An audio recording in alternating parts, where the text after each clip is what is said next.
沙田寶福山爆發多宗名人骨灰被盜案，已故武術宗師劉家良嘅骨灰喺8月下旬失竊，部分富豪家族骨灰同樣被盜，遺屬收到勒索電話。劉家良遺孀翁靜晶琴晚喺 YouTube 節目哽咽證實事件。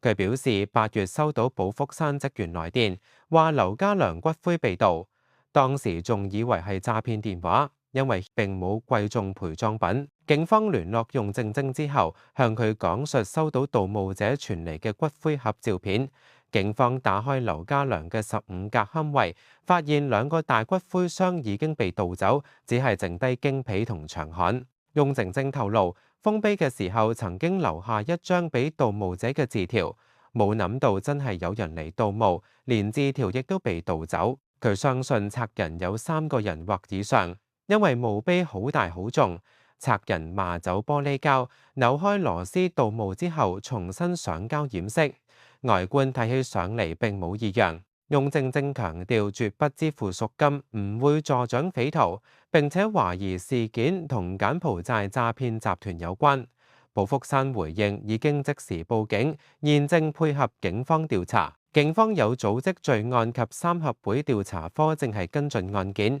目前已經有1人被捕提堂。